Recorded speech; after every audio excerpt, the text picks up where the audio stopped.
it's those feelings of anxiety, of fear, of uncertainty, of what happens next, what can happen next. And it's like soul crushing to have to live through that. You have to live in the shadows. It's been a restless year of waiting for 25-year-old Juan Gonzalez, a DACA recipient and vocal advocate for a permanent plan for dreamers here in Michigan and across the U.S. So many avenues get shut out once you don't have a status, once you don't have a work permit or a working Social Security number. It really shuts you out of a lot of different places, and it becomes all these things become exclusive, and it makes you feel like you're less than human to a certain point. It's dehumanizing. Juan Gonzalez, thank you, sir. I want to thank everybody for coming out. We first met Juan rallying for immigration change in Southwest Detroit back in 2017, after President Trump announced he wanted to end the DACA program. Juan was brought to the U.S. when he was just 1 year old, and this is the only life he's known. Thanks to DACA, he graduated high school, has a job at Quicken Loans in Detroit, and at this rally was one of the few dreamers to publicly put himself out there and pick up the microphone. With DACA, I was able to get a job, buy a house, buy a car, go to school full-time, work full-time. It's been a great time, honestly. It's been marvelous. But now that's all in danger.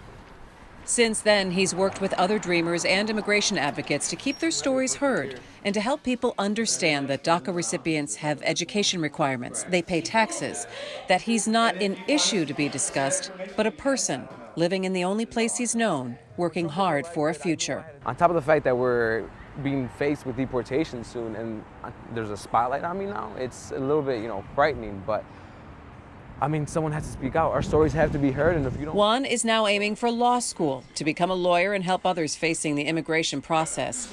His status is up for renewal in a year, and while he waits for that, his family got some good news about his parents' status. Yeah, some great news. They became permanent residents last year around November.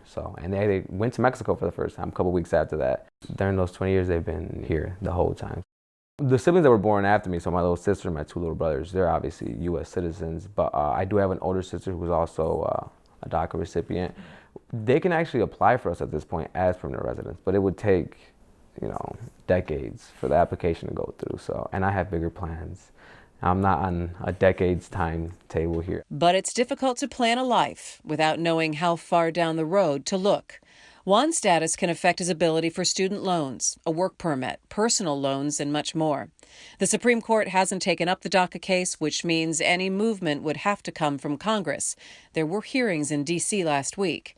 For Juan, uncertainty is his normal. We have to be, a little bit realistic here of, what I can do based on my status, but that doesn't mitigate my ambition and my drive to, get that law degree.